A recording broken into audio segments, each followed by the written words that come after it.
So for my video, I decided to do the last chapter 6 on motivation, behavior with work and rewards. So the reason I wanted to do this one was basically because I deal with a lot at work with working public relations. I'm constantly going through and talking to everybody at work, finding out what they like, what they don't like, and issues get brought up all the time. So one of the first things is a compressed work schedule. So with a compressed work schedule, right here,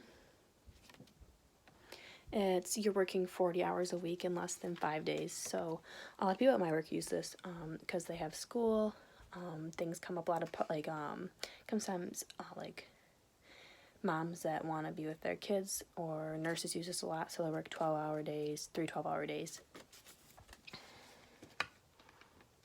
That's that one. And then job sharing, right here, it's 2 or more employees share a full-time position. So I actually experienced this once in my life where I was a public relation coordinator with another lady, and we split the full-time job, so we did 2 part-time, so it was 2 20 hours instead of 1. So that's an example of that. Put that back up there. And then the extended work schedule. The extended work schedule, it's working a long period of time. Then after you work a long period of time, then you would get a long period of time off paid.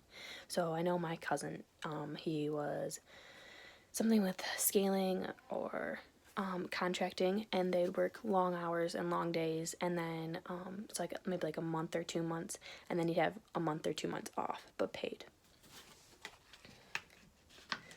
And then just stick that back up there.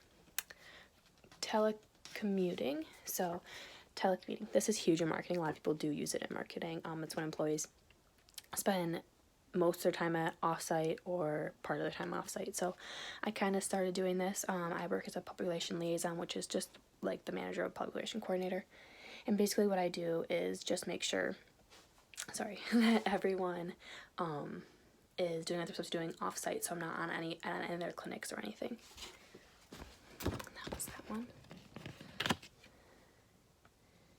And then next thing would be goal setting. So goal setting I always thought was huge because, I mean, you can't get anything done if you don't have a goal or a way to reach a goal. So it was the theory, which is the Locke and Latham. I probably am pronouncing that wrong. Behavior is a result of goals and intentions, which mean goals and intentions are behavior. So that was their theory they came up with. I think that's pretty accurate too if you think about it. Next thing is goal setting characteristics. So I did 2 character. I'll touch on all 4, but 2 of them are goal difficulty and how it's the challenging efforts to reach a goal, and then goal specifically, I'm just going to say, because I don't know how to pronounce the word, I'm terrible at it. It's the clarity of the precision of the goal you're trying to reach. And then there's 2 more. One is acceptance. So acceptance is reaching the goal that you're working towards.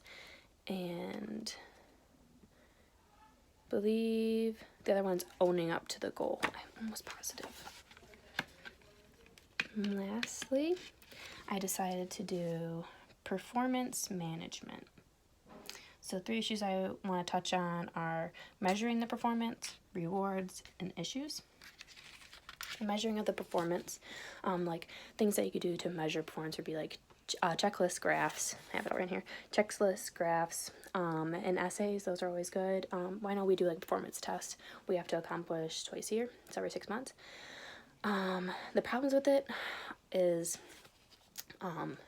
equally rating everybody. It's always difficult because you don't want somebody to say, oh, well, they rated me this, but I feel like I do a better job, and test scores and all those fun stuff. And then discrimination, obviously, that's always a big problem. So there's that.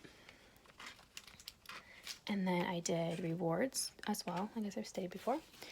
and rewards. There's incentive pays. So incentive pays would be like if for marketing, for regulations, if I go out and I get 5 patients to come in, then that would be I get $25 per patient plus my actual salary pay.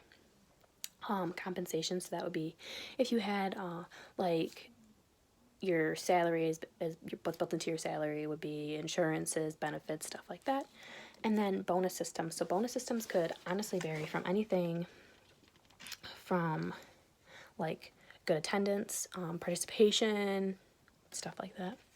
Lastly, issues. So the issues with goal setting is pay security. So you have to be super careful that you're not letting anybody, other employees know that what they're getting, and they might still find out. So that's still, it's kind of touchy.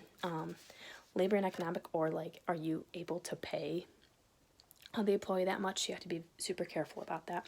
And then participation. Participation is huge because we want to definitely reward the people if they participate in stuff, but we have to make sure we keep track of it. So that was my poster, and I hope it was informational.